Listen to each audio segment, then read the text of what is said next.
Hello everyone, welcome to Abhyarthi IAS, Day 5 of Target UPSC Prelims MCQ 2024. Let us begin. With reference to steel sector of India, consider the following statements. The steel industry in India has grown significantly over the last decade. India is currently world's second largest producer of crude steel. Odisha is the largest producer of stainless steel in India. How many of the statements given above are not correct? So the answer would be D, that is all of the statements are correct. India is world's second largest producer of crude steel. First largest producer is China. The steel sector in India has grown significantly over the last decade, with the production of steel increasing by 75% since 2008. It has been estimated that in financial year 2024, India's steel production is estimated to grow by 4 to 7%. Statement number 3 is also correct.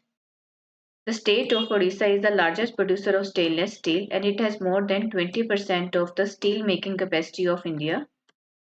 Some of the major steel producers which are located in the state of Odisha are Tata Steel, Jindal Stainless Steel and Jindal Steel and Power Limited. The state of Odisha is also considered as the mineral hub of India because of the total mineral reserves found in the country, 92% of chromite, 92% nickel, 52% bauxite, 44% manganese, 33% iron ore and 24% of the coal reserves are found in the state of Odisha only. It is also to be noted that of the country's total iron ore production, about half of the iron ore production is produced in the state of Odisha. Next question. Which of the following statements are correct about Corporate Debt Market Development Fund, CDMDF? It is an alternative investment fund. It will be established in the form of trust under SEBI regulations. All mutual funds are mandated to contribute 1% of their asset under management to the Corporate Debt Market Development Fund. So, how many of the statements are correct? Answer would be A. That is only statement number 1 and 2 are correct. यहाँ पे थोड़ा syntax error है numbering में, otherwise everything is good. So why Corporate Debt Market Development Fund was in news? Because the Government of India notified to set up a 30,000 crore Corporate Debt Market Development Fund, which will act as a safety net by investing in corporate debt securities in order to stabilize the market when there is a market dislocation. So basically, a corporate debt market development fund, it was announced in financial year 2022 budget. So statement number 1 and 2 are correct because corporate debt market development fund, it is a notified alternative investment fund in the form of trust under the SEBI's regulation. A development fund will help in purchasing investment grade debt securities. It has to be noted that the fund is mainly for debt securities, not for equity securities. So it will purchase those investment grade debt securities both in stressed and normal times in order to help in the development of bond market in India.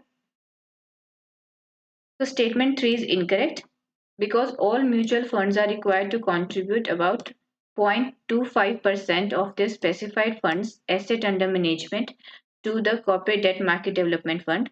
In the question we were given that the mutual funds are mandated to contribute 1%, which would be incorrect. Additionally, according to SEBI, specified debt oriented mutual fund schemes and asset management companies, they must contribute to the debt management fund. Moreover, it is given that specified debt oriented mutual fund schemes shall contribute 25 basis points of the asset under management to the fund, whereas asset management companies shall make a one-time contribution which is equivalent to the 2 basis point of asset under management debt-oriented mutual fund schemes. Moreover, SEBI has also mandated that those asset management companies of new mutual funds shall have to make a one-time contribution which is equivalent to 2 basis point of their specified debt-oriented mutual fund schemes which is based on the asset under management at the end of the financial year. One of the important facts to consider is that this fund will be eligible to take leverage of up to 10 times of contribution to the corpus from banks or bond market or repo market. Next question. With reference to special economic zones (SEZs), consider the following statements. Special economic zones have not been able to contribute significantly to India's export due to sluggish growth and underperformance. To revive SEZ, recently government has allowed all units operating within special economic zones duty-free sales in the domestic market. At present, there are no operational SEZ unit in the northeast region of India. How many of the statements are not correct? So the answer would be B. That is, only statement 3 is correct and statement 1 and 2 are incorrect. Why the special economic zone were in news? Because the Ministry of Commerce and Industry, it notified some amendment in the special economic zone rules of 2006. So statement 1 is incorrect because according to the data provided by the Union Ministry of Commerce and Industries, special economic zones have emerged as an important contributor to India's export. And special economic zones से जो export होते हैं, they have witnessed a rise of 3,300%. So it is a very significant rise which makes them an important contributor in India's overall export. Further, in the last 15 years, investments in special economic zones have increased by 15,300%. The value of the total exports from special economic zone in USD is 155.8 billion, of which 61 billion is of merchandise and 94 billion is of service exports. Likewise, statement number 2 is incorrect. Since the very initiation of the special economic zones, they are allowed to sell their products in the domestic tariff area or domestic market on payment of certain duties on an output basis. So in the question we were given, just a second. Yes, in the question we were given that they are allowed duty-free sales in the domestic market, which would be incorrect because they have to pay certain amount of duty. So that is why government is looking forward to ease certain restrictions which are levied on the special economic zones in order to promote value addition and growth of the special economic zones. Statement 3 is correct. As of August 2023, none of the 5 special economic zones which were approved for the northeastern region of India, so none of them have become operational. Among the 5 special economic zones which were approved in northeastern region of India, there are 2 IT special economic zones which were approved for Imphal, Manipur and Sikkim, and 2 special economic zones are approved for the state of Nagaland and 1 is approved for the state of Tripura. None of these 5 special economic zones is yet operational. So statement number 3 would be correct. Next question. Consider the following statements about Agriculture Accelerator Fund. It aims at bringing innovative and affordable solutions for challenges faced by farmers. It is set up to encourage agri-startups by young entrepreneurs in rural areas.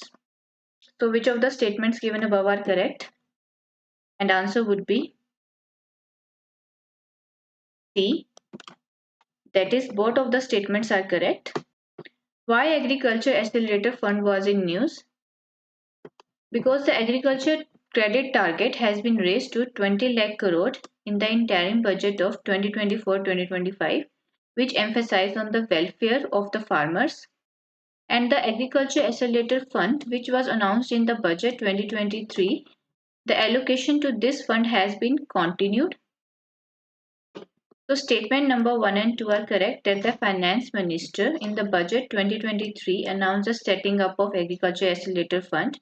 It promotes the agriculture startups by young entrepreneurs in rural areas. The fund is targeted at bringing innovative and affordable solutions for challenges faced by farmers. देखिए ये जो agriculture accelerator fund है, it helps in promotion of modern technologies for transforming farm practices and it will boost productivity and profitability. So as per the official data, as much as 348 startups received financial support in the financial year 2023 under this accelerator fund. With this fund, the government aims to fast track the agriculture entrepreneur activity in the country because right now half of the workforce is employed in agriculture and agriculture sector itself brings only 18% of the GDP of the country. So in order to increase profitability and the contribution of agriculture to the overall GDP, the government has introduced various initiatives such as Agriculture Accelerator Fund. Next question. With reference to edible oil, consider the following statements. Statement 1. India imports nearly 60% of its total annual domestic edible oil consumption. Statement 2. India produces a negligible amount of sunflower seed and sunflower oil against its consumption. So we have to select whether statement number 2 provides best and correct explanation for statement number 1. So the answer would be A, that is both the statement number 1 and 2 are correct and statement number 2 provide the correct explanation for statement number 1. So recently, Food Safety and Standard Authority of India, it said that there is no scientific rationale behind banning the blending of edible oils such as sunflower oil because there are no safety or health concerns in consuming them.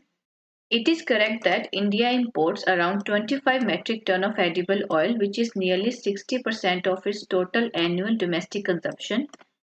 India primarily imports 8 metric ton of palm oil and 2.7 metric ton of soybean oil and 2 metric ton of sunflower oil because domestically India में जो sunflower seeds and sunflower oil की production है, it is negligible as compared to its consumption.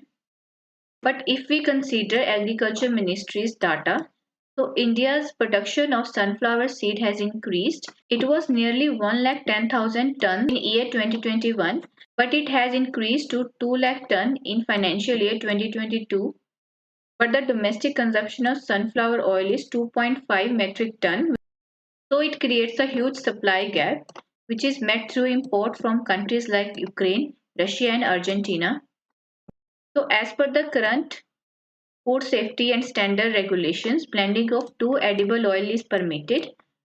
But इसमें एक condition है कि जितना भी एडिबल वेजिटेबल ऑयल यूज होगा ब्लेंडिंग में वो बाय प्रोपोर्शन बाय वेट वो एटलीस्ट 20% होना चाहिए. जो ऑयल कंपनीज है उनके ऊपर भी ये मैंडेटरी है कि जितना भी ब्लेंडिंग उन्होंने की है उसकी blending ratio they have to disclose on the label of the bottle. Some more important data about India's edible oil production is that in year 2022, India की edible oil production from domestically grown oil seeds and from alternative sources such as cottonseed, rice bran, maize, corn, it was 10.3 metric ton. So the share of domestic production in total edible oil production becomes 38.6% only.